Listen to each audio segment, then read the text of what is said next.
여러분, 마귀가 우리에게 다가오는 시간과 우리에게서 떠나는 시간이 얼마나 걸린지 아시죠? 순식간입니다. 어떤 사람이 목사님께 이런 질문을 던졌습니다. 마귀와 예수님과의 거리는 얼마나 멉니까? 마귀가 우리에게 다가오는 시간은 얼마나 걸리며 또 우리에게서 떠나가는 시간은 얼마나 걸립니까? 라는 그 질문을 받았습니다. 이 질문을 받고 목사님은 이렇게 대답합니다. 형제님, 캄캄한 방에서 불을 켜보십시오. 순식간에 방안이 밝아집니다. 그렇다고 어둠이 영원히 사라지는 것은 아닙니다. 다시 불을 끄면 순식간에 어두워집니다. 빛과 어두움 간에는 거리가 없습니다. 빛이 있으면 어둠이 사라지고 빛이 사라지면 어둠이 나타납니다. 마귀가 우리에게 오는 시간은 순식간입니다. 그러나 그리스도의 빛이 있으면 마귀는 즉시 사라지고 맙니다. 마찬가지로 그리스도의 빛이 없으면 마귀는 순식간 우리에게 다가와서 우리의 영혼을 도둑질하고 죽이고 멸망시킬 겁니다. 여러분, 시몬 베드로에게 우리 주님께서 누가복음 22장 31절 32절 말씀에서 분명하게 말씀하시에요. 시몬아 시몬아 보라, 사탄이 너를 밀가부로 하려고 요구하였으나 그러나 내가 너를 위하여 내 믿음에 떨어지지 않기를 기도하였느니 너는 돌이킨 후에 내 형제를 굳게 하라. 아멘. 여러분, 우리는 시험에 들지 않기 위해서 늘 깨어서 기도해야 합니다. 밝은 빛 가운데 살아가기 위해서 우리는 언제나 보혜사 성령님을 인정하고 우리의 삶에 모셔드리고 그분을 의지하고 성령님과 동행하는 믿음의 삶을 살아갈 때 우리는 빛 가운데 살아갈 수 있으리라 믿습니다. 인간이 하나님으로부터 받아야 할 가장 값지고 중요한 축복이 여러분 무엇일까요? 여러분의 인생, 여러분의 삶에 가장 값지고 중요한 그 축복이 무엇일까?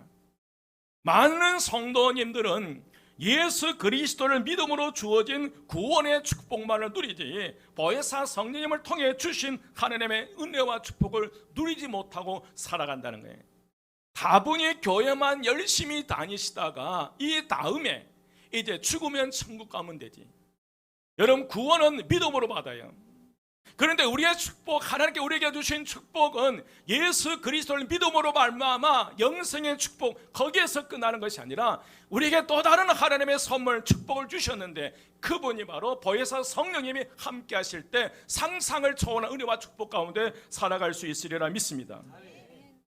일본의 우찌무라 간조는 말하기를 성령은 하나님이 인간에게 주신 값진 선물이다 라고 말씀하셨어요.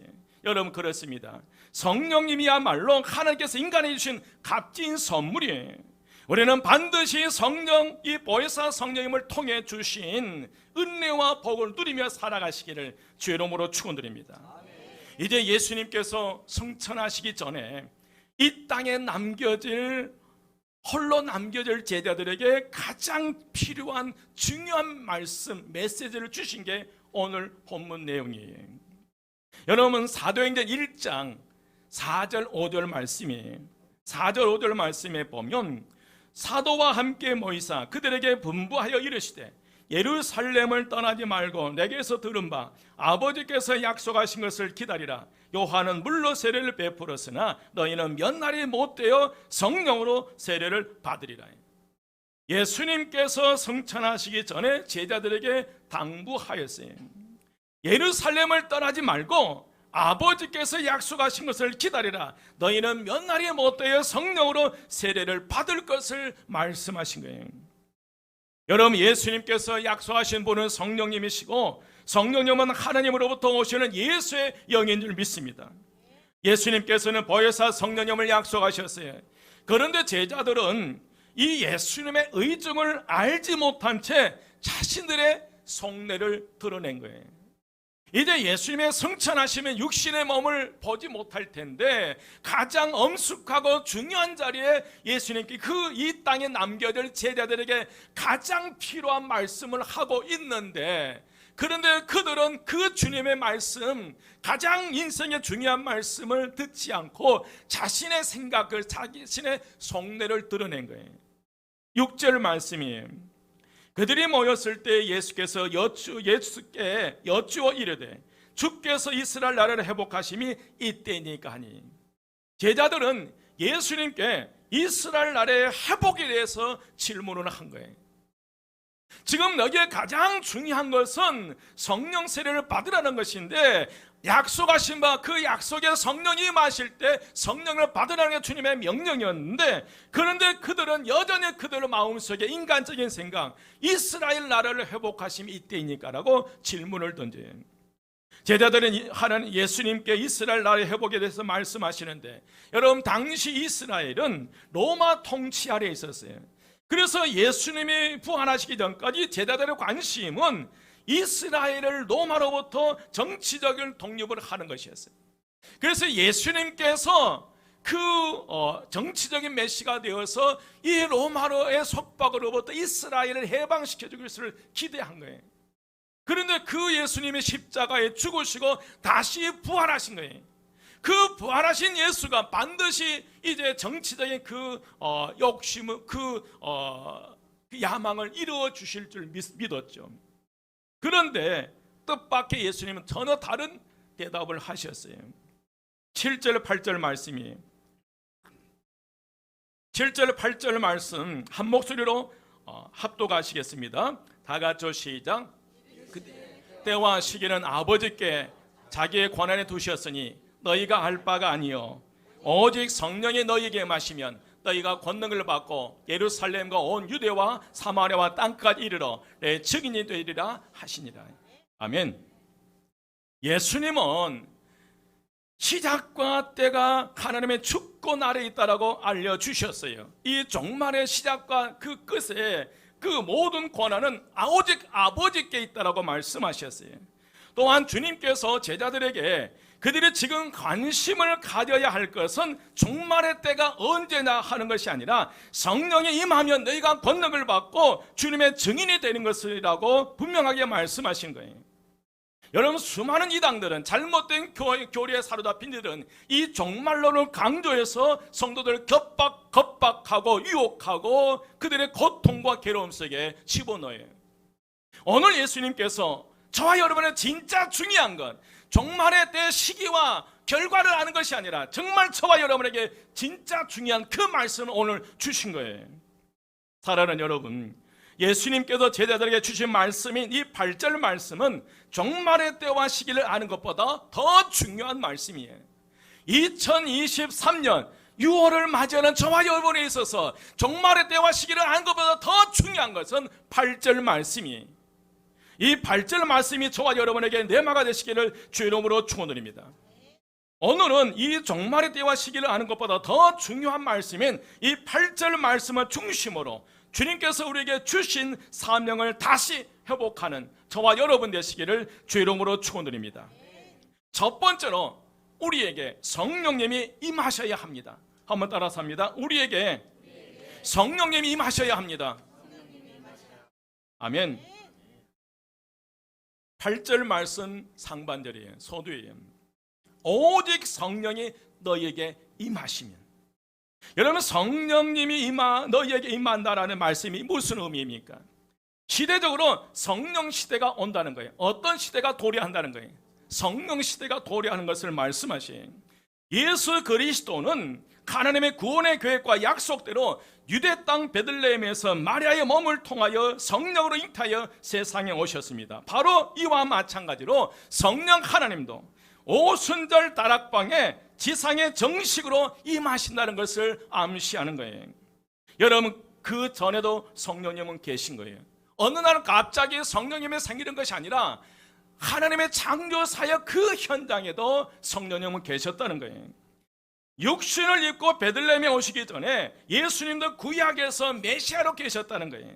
그렇지만 예수님이 인간의 옷을 입고 인간의 몸을 입고 역사의 정식으로 오셔서 33년 동안의 구원의 사역을 하셨던 것처럼 천지를 창조하셨고 기적을 베푸셨고 수많은 예수님의 사역을 가능하게 했던 그 성령님이 이제 이 역사의 주체로 성령 하나님으로서 일정한 시간에 일정한 장소에 정식으로 임하신다는 것을 암시하는 거예요.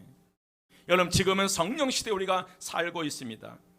바로 그것이 성령이 임하시면이라는 말씀의 뜻이에요. 이제 주님께서 약속하신 보혜사 성령님께서 우리와 함께 하실 줄 믿습니다. 그런데 더욱더 놀라운 것은 성령님께서 너희에게 임하신다는 거예요. 누구에게 임하신다는 거예요? 너희에게요. 성령님은 이렇게 역사의 어느 일정한 시간과 장소에 오셔서 역사를 주관하는 주체가 되실 뿐만 아니라 너희에게 임하신다는 거예요. 다시 말씀드리면 성령 하나님은 개인적으로 접촉된다는 것을 의미해요. 예수 그리스도께서 십자가에 죽으시고 부활하셨다는 것은 객관적인 사실입니다. 그러나 그 사실이 나의 사건이 되는 것이 너무너무 중요한 거예요. 그것이 바로 믿음이에요. 믿음으로 예수님께서 십자가에 죽으셨고 부활하신 사건이 바로 나의 사건이 되는 거예요. 2000년 전에 일어난 사건이었지만, 객관적인 사실이지만, 그러나 믿음으로 예수님이 십자가에 죽으시고 부활 승천하심을 믿을 때 그 사건이 나의 사건이 될 줄 믿습니다. 또한 여러분, 성령 강림은 믿음의 사건, 은혜의 사건이에요. 그래서 120명의 제자들은 주님의 명령에 따라서 예수님께서 승천하신 감람나무라는 산에서 예루살렘으로 돌아오게 돼요. 그리고 그들이 기거하는 다락방에서 마음을 같이하여 기도하기 시작합니다. 여러분, 성경 사도행전 1장 12절 말씀이 1장 12절 말씀에 보면 제자들이 감람원이라 하는 산으로부터 예루살렘에 돌아온 이 산은 예루살렘에서 가까워 안식일에 가기 알맞은 길이라. 13절 상반절에 보면 들어가 그들이 유하는 다락방으로 올라가니 14절 하반절에 더불어 마음을 같이 오로지 기도에 힘쓰더라. 모인 무리의 수가 약 120명이더라. 여러분, 120명의 성도들이 기도하기 시작하자 성령님께서 급하고 강한 바람 같은 소리로 온 집에 가득하였고 불의 혀처럼 갈라지는 것이 각 사람 위에 임하여 있더니 저희가 다 성령의 충만함을 받아 성령의 말하게 하심을 따라 말하기 시작했다는 거예요. 여러분, 예수님께서 약속하신 보혜사 성령님이 임하신 줄 믿습니다. 실제가 되는 거예요. 지난주에는 예수님께서 14장에서 예수님께서 가시면 보혜사 성령님을 보내주셔서 그를 고아처럼 홀로 두지 않겠다고 약속하셨잖아요. 그런데 여러분, 사도행전 2장 1절 14절 말씀에 보면 그 보내주시겠다고 약속한 그 사건이 실제가 된 거예요. 실상이 된 줄 믿습니다. 저는 여러분의 이 성령님의 임재하심으로 초대교회에 놀라운 역사가 나타난 것처럼 우리 교회에도 성령님 임재하심으로 급하고 강한 바람 같은 소리가 온 집에 가득하고 온 교회에 불의 혀처럼 각 성령 심령 위에 임하시는 역사가 일어나시리라 믿습니다. 여러분, 항상 성령님의 역사의 현장에 참여하셔서 한 성령님의 임재 체험을 통하여서 성령님의 사람들이 되시기를 주의 이름으로 축원드립니다. 여러분, 지금은 성령 시대에 성령과 동행하는 삶을 살아가는 거예요. 우리가 예수 그리스도 주님으로 고백할 때, 예수를 믿을 때 하나님의 자녀가 되는 권세를 주셨고, 우리는 하나님의 아들이기 때문에 아들의 영이 우리 마음 가운데 부어주신다고 했어요. 우리가 예수 그리스도를 믿음으로 말미암아 아들의 영, 성령이 하나님께서 우리 마음 가운데 부어주신 줄 믿습니다. 우리 안에, 우리는 하나님의 성령인 것과 성령이 하나님이 우리 안에 거하신다는 거예요. 믿으시면 아멘. 그래서 여러분, 우리는 앞으로 여러분 내 개인이 됐든지 가정이 됐든지 교회가 됐든지 강력한 성령의 임재 가운데 있어야 될 줄 믿습니다. 우리는 성령 충만함을 받아야 돼요. 그러면 여러분, 성령께서 임하실 때에 어떤 하나님의 역사가 일어납니까? 첫 번째로 여러분, 성도들에게 권능이 나타나기 시작했어요. 뭐가 나타나기 시작해요? 권능이 나타나기 시작한 거예요. 누가 임하실 때? 성령님이 임하실 때 성도들에게는 권능이 드러나기 시작했어요. 여러분, 성령께서 임하시는 것과 성령의 권능을 받고 사는 것은 달라요. 여러분, 전혀 다릅니다. 이거예요. 운전면허증 있는 것과 운전을 하는 것은 다르다는 거예요. 여러분 어때요? 운전면허증을 가지고 있는 것과 운전을 하는 것과 같습니까? 틀립니까? 운전면허증을 가진다고 해서 다 운전하는 건 아니거든요. 성령이 임했다고 해서 능력받는 건 아니거든요. 여러분, 장롱면허라는 것이 있잖아요. 운전면허증은 있는데 운전하지를 못해서 운전을 못한 사람을 가진 면허를 장롱면허라고 그래요. 우리는 이 시대에 무늬만 그리스도인으로 아무 힘없이 시험에 넘어지는 성도가 되어 가는 것을 하나님께서 원치 않으신 거예요. 제자들이 이 땅에 남겨졌지만 그들이 무력하게 예수를 부인하고 팔아넘기고 도망가는 무력한 그리스도인이 아니라 이제는 성령께서 그들과 함께 하심으로 말미암아 권능을 받아서 능력 있는 그리스도인이 되기를 원한다는 거예요. 여러분, 교회만 왔다 갔다 하는 무늬만 그리스도인으로 남아있어서는 안 돼요. 진짜 성령 충만을 받으시기를 주의 이름으로 축원드립니다. 여러분, 말씀드렸듯이요, 무늬만 그리스도인으로 아무 힘없이 시험에 넘어지는 성도가 아니라 우리는 능력 있는 그리스도인이 되어야 될 줄 믿습니다. 능력 있는 그리스도인에 대해서 어떤 시험, 어떤 어려움, 어떤 고통 속에서도 이겨가는 능력 있는 그리스도인의 모든 성도 되시기를 주의 이름으로 축원드립니다. 그런데 우리 스스로 능력 있는 그리스도인은 될 수 없다는 거예요.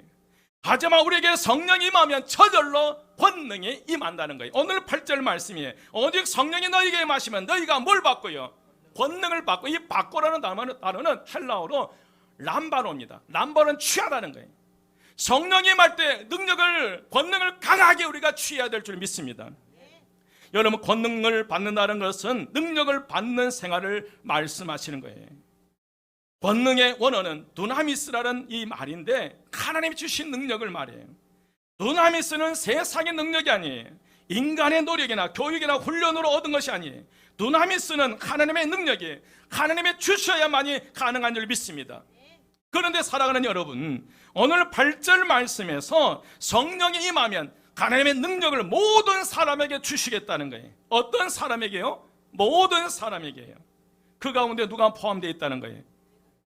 누가 포함되어 있어요? 내가 포함되어 있다는 거예요. 여러분, 얼마나 좋은 일인지 몰라요. 제자들이 이 능력을 받아서 담대하게 복음을 전했던 것이고, 이 능력을 받아서 병을 고친 것이고, 이 능력을 받아서 귀신을 쫓아냈던 것입니다.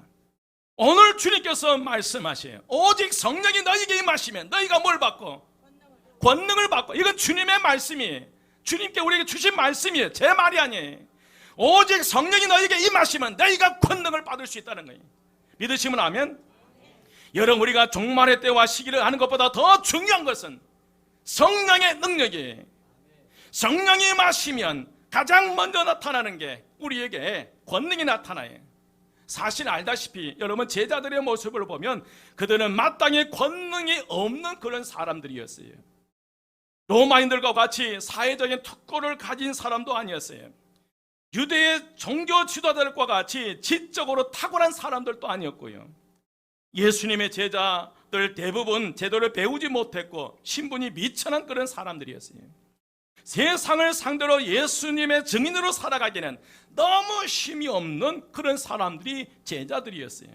그래서 그런지 주님이 고난을 당하실 때에 다들 도망갔잖아요. 베드로는 예수를 3번 부인했고요. 연약한 그들이었어요. 그러나 오순절날 성령이 임하고 권능이 임하자 죽기를 무릅쓰고 복음을 전하는 전도자가 되어버리는 거예요. 방문을 바차고 나가서 예수는 그리스도라고 외치기 시작한 거예요. 그들에게 강력한 성령의 불이 임할 때, 성령이 임하시기 전에는 3년 6개월 동안 주님과 함께 살았지만 그것이 주님과 함께 있다고 해서 그것이 능력이 아니라는 거예요. 분명히 예수님과 3년 동안 동고동락했지만 결정적인 순간에 예수님 십자가에 죽을 때 다 도망가 버린 거예요. 여러분, 이제 오순절날 성령이 임하고 권능이 임하자 죽음을 무릅쓰고 복음을 전하는 전도자가 되는데 비록 유창한 언어가 아니고 미사오고를 표현한 것도 아니고요. 성령이 임하다 많은 영혼에게 감동을 주어 예수를 믿게 하는 역사가 일어났어요. 그래서 베드로가 한 번 설교를 할 때 3,000명이 회개하는 역사가 나타나는데 사도행전 2장 41절이에요. 그 말을 받는 사람들은 세례를 받으며 이 날에 제자의 수가 3,000이나 더하더라. 여러분, 사도행전 2장 46, 47절 말씀에 날마다 마음을 같이하여 성전에 모이기를 힘쓰고 집에 떡을 떼며 기쁨과 순전한 마음으로 음식을 먹고 하나님을 찬미하며 또 온 백성에게 칭송을 받으니 주께서 구원받는 사람들을 날마다 더하게 하시니라. 여러분, 그 후에 믿고 죽게 나오는 수가 더 많아져서 남녀의 수가 큰 무리를 이루었다는 거예요. 사랑하는 여러분, 성령님이 임하시면 우리에게 권능이 임합니다. 오늘 저와 여러분에게 진짜 중요한 것은 종말의 때와 시기를 아는 것이 아니라 성령께서 임하심으로 권능을 받아 능력 있는 그리스도인의 삶을 살아가는 것이, 성령님께서 우리와 우리 가정, 우리 교회에 임하심으로 권능을 받아 어떤 시험이 와도 이겨내는 능력 있는 그리스도인이 되시기를 주님의 이름으로 축원드립니다.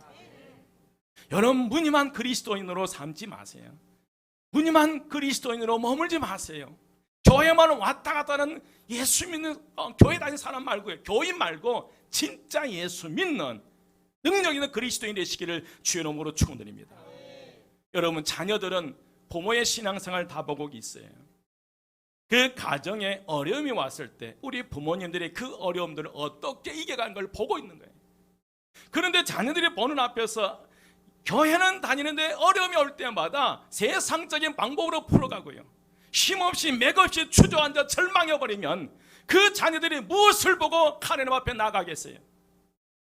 여러분, 성령의 권능을 받아서 능력 있는 그리스도인이 되십시오. 어떤 시험, 어떤 환난, 어떤 고통이 와도 성령의 하나님의 도우심 속에 그 어려움들을 극복하고 이겨가는 오늘 저와 여러분 되시기를 주의 이름으로 축원드립니다. 여러분, 우리가 힘없이 주저앉아 버리면요, 내 사랑하는 자녀도 힘없이 어려움 앞에 주저앉아 버려요. 2023년 성령 강림절에 성령의 임하심으로 강력한 그 권능을 받으셔서 능력 있는 그리스도인 되시기를 주의 이름으로 축원드립니다. 그래서 어떤 환난, 시험, 어려움이 온다 할지라도 그 시험 앞에 절망하고 주저앉아서 허우적거리는 것이 아니라, 죽음을 생각하는 것이 아니라 오직 하나님의 말씀을 붙잡고 다시 그 어려움들을 하나님의 은혜와 축복으로 바꿔 나가는 믿음의 삶을 살아가시기를 주의 이름으로 축원드립니다. 두 번째로, 성령님이 임하면 어떤 역사가 일어나냐면 우리는 예수 그리스도를 증인으로 살아간다는 거예요. 예수 그리스도를 증거하는 믿음의 삶을 살아간다는 거예요. 오늘 8절 말씀이에요. 8절 말씀 한 목소리로 다시 또 함께 봉독합니다. 다 같이 시작. 오직 성령이 너희에게 임하시면 너희가 권능을 받고 예루살렘과 온 유대와 사마리아와 땅까지 이르러 내 증인이 되리라 하시니라. 아멘. 예루살렘과 온 유대와 사마리아와 땅까지 이르러 내 누가 되겠다는 거예요? 내 증인. 여러분, 목사의 증인 아니에요. 예수님의 증인된 삶을 살아가야 될 줄 믿습니다. 사랑하는 여러분, 우리에게 성령이 임하면 권능을 받게 되고 저절로 예루살렘과 온 유대와 사마리아와 땅까지 이르러서 예수님의 증인된 삶을 살아가는 거예요. 여러분, 우리 교회를 통해서 예수가 드러나야 될 줄 믿습니다. 저와 여러분을 통해서 예수가 드러나야 돼요. 예수 믿는 부모를 통해서 예수가 드러나야 되고 예수 믿는 자녀들을 통해서 예수가 드러나야 될 줄 믿습니다. 여러분, 우리 한마음교회를 통해서 누가 강하게 드러나야 된다는 거예요? 예수예요. 아멘. 예수예요. 오늘 말씀하시잖아요. 오늘 8절 말씀에 오직 성령이 너희에게 임하시면 너희가 권능을 받고 예루살렘과 온 유대와 사마리아와 땅끝까지 내 증인이 되라는 거예요. 권능을 받고 능력을 받는 것도 증인되기 위해서예요. 사도행전은 사도들이 증인되어 살아간 역사입니다. 사도행전은 예수님의 증인으로 살아간 사람들로 인해 교회가 세워지고 그 교회가 사회를 변화시키는 얘기가 사도행전 얘기예요. 여러분, 사도행전에서는 우리가 다 이 일의 증인이라는 말이 많이 나와요. 십자가에 달리신 예수님을 하나님의 살리신 것을 내 눈으로 직접 보고 경험하고 체험했는데 어떻게 말하지 않을 수 있느냐, 그거예요. 하나님의 생명이 나에게 있는데 내가 고난당한다고 어떻게 말하지 않을 수 있냐. 나는 고난당해도 옥에 들어가도 증인이라는 거예요. 누구의 증인이에요? 예수의 증인이에요. 여러분, 바울과 실라가 빌립보 감옥에 들어갔잖아요. 귀신들을 점하는 그 여종의 귀신을 쫓아내는 그 한 가지 이유 때문에 바울과 실라가 책찍에 맞아 착고에 채워서 지하 감방에 감옥에 들어가는 거예요. 그런데 그들은 그 지하 감옥 안에서 찬양과 기도를 할 때에 감옥문이 열리는 역사, 착고가 풀리고 감옥문이 열리는 역사가 일어난 줄 믿습니다. 여러분, 정말 생생하게 그 십자가에 죽으신 예수, 죽은 예수, 죽음으로 끝난 줄 알았던 그 예수가 무덤 문을 열고 다시 부활한 그 예수를 보았는데 어떻게 가만히 있냐? 증거할 수밖에 없다는 거예요. 여러분, 예수 그리스도에 대한 그 믿음, 그 간증을 가지시기를 주의 이름으로 축원드립니다. 어떤 그 자매에게 그런 부탁을 드렸어요. 큰 어려움 속에 하나님께서 살려주셨는데 그것을 좀 잘 정리해가지고 평생 그걸 좀 간직했으면 좋겠다. 그리고 당당하게 예수 그리스도를 증거하기를 부탁했어요. 여러분, 살아있는 것 자체가 하나님의 은혜와 축복인 줄 믿습니다. 이 자리에 있는 이 자체가 하나님의 은혜와 축복이에요. 여러분, 성령이 임할 때에 성도가 해야 할 일은 증거하는 삶을 살아가는 거예요. 종말론의 때와 시기를 알기 위해서 몸부림치는 것이 아니라 그 종말의 때, 내 죽을 때를 바라보면서 절망하고 두려움과 염려, 근심에 사로잡혀 있는 것이 아니라 오늘 저와 여러분에게 진짜 필요한 것, 성령의 능력에 힘입어서 증인된 삶을 살아가는 거예요. 여러분, 성령이 임하면 지식적으로 이론적으로 머리로 신앙생활했던 것들이 가슴으로 내려와요. 그래서 성령을 받으면 마음이 뜨거워지는 거예요. 성령이 받으면 어디가 뜨거워지는 거예요? 마음이 뜨거워지는 거예요. 여러분, 성령이 우리의 심령이 임하면 하나님의 뜻대로 말씀대로 살고 싶은 그런 생각이 드는 거예요. 성령이 임하면 예수님을 자랑하게 되고요. 내가 만난 예수, 나의 죄를 구원하신 예수, 나의 영혼을 사망에서 생명으로 옮기신 그 예수, 나를 생명길로 인도하신 그 성령님, 나의 마음을 성령으로 뜨겁게 하여 복음을 위해 쓰시는 성령님을 전할 수밖에 없다는 거예요. 여러분, 예수 그리스도를 만나십시오. 성령의 임재 가운데 있으십시오. 누구를 어떤 사람들을 만나도 당당하게 간증할 수 있는 저와 여러분 되시기를 주의 이름으로 축원드립니다. 사랑하는 여러분, 예수님의 이 말씀을 마지막으로 남기고 11 제자들이 보는 앞에서 하늘로 올라가셨어요. 구름이 하늘을 가리고 더 이상 예수님의 형상은 보이지 않습니다. 하늘을 쳐다보고 있는 제자들에게 두 천사가 분명하게 말씀했어요. 여러분, 9절 10절이에요. 이 말씀을 마치시고 그들이 보는 데 올려서 가시니 구름이 그를 가려 보이지 않게 하더라. 올라가실 때에 제자들이 자세히 하늘을 쳐다보고 있는데 흰 옷 입은 두 사람이 그들 곁에 서서 이르시되 갈릴리 사람들아 어찌하여 서서 하늘을 쳐다보느냐? 너희 가운데 하늘로 올려지신 이 예수는 하늘로 가심을 본 그대로 오시리라 하였느니라. 예수의 재림을 말씀하신 거예요. 여러분, 맞습니다. 우리는 예수님의 베들레헴 한 마구간에서 탄생한 사실을 알잖아요. 모르신 분 혹시 계세요? 예수님이 나사렛 동네에 살고 있는 걸 알잖아요. 예수님이 세례 요한을 통해서 요단강에서 세례를 받는 사실을 알아요. 예수님이 광야에서 40일 금식 기도하는 것을 알아요. 예수님이 12살 때에 예루살렘 성전에 납비들과 대화하는 것도 알아요. 예수님께서 이 나귀 새끼를 타고 예루살렘에 입성하신 사실도 알아요. 여러분, 마리아가 예수님께 향유컵을 깨뜨려 부어드린 것도 우리가 잘 알고 있습니다. 예수님 마지막 번 제자들의 발을 일일이 씻겨준 것도 알아요. 예수님의 유월절 마지막 식탁에서 가룟 유다와 대화도 우리는 알고 있어요. 예수님의 십자가 사건도 알고 예수님의 부활 사건도 아는다. 예수님께서 갈릴리 해변에서 베드로와 7 제자들과 숯불을 지펴놓고 조반 잡수신 것도 우리는 알고 있잖아요. 예수님께서 베드로에게 내가 나를 사랑하느냐고 3번 반복하여 물으신 내용도 우리는 잘 알고 있습니다. 우리는 예수님의 승천 장면과 마지막 하신 말씀도 알아요. 하지만 여러분, 우리가 안다고 해서 우리의 삶이 변화됐나요? 내가 예수 그리스도에 관해서 알고 있다고 해요. 평생 알고 있다고 해서 진정한 내 삶의 변화가 일어났나요? 예수에 관한 모든 것을 너무나 잘 알고 있는데 실제 우리의 삶에 변화가 없다는 거예요. 제자들이 그랬어요. 여러분, 예수님과 3년 동안 함께 동거동록하면서 예수님의 숨결 소리까지요, 성격, 성품, 그 습관까지도 낱낱이 이 제자들은 다 알고 있었어요. 그러나 그들은 예수님이 십자가 죽으실 때 도망갔고 부인했고 팔아넘겼다는 거예요. 이게 제자들의 모습이에요. 여러분, 예수에 관해서 아는 것으로 멈춰서는 안 된다는 거예요. 예수님이 언제 탄생했고 언제 공생에 시작했고 이것보다 더 중요한 것, 종말의 때와 시기를 아는 것보다 더 중요한 것은 오직 성령이 너희에게 임하시면 너희가 권능을 받고 예루살렘 곧 유대와 사마리아와 땅까지 이르러서 내 증인이 되리라. 여러분, 성령을 받아야 된다는 거예요. 맞습니다, 여러분. 성령 받아야 합니다. 은혜를 받아야 합니다. 성령의 불이 임해야 돼요. 그래야 내가 변화되고 그래야 내가 달라져요. 여러분, 제자들이 언제 변화됐나요? 예수님과 3년 동안 같이 살아 그때 변화된 게 아니었어요.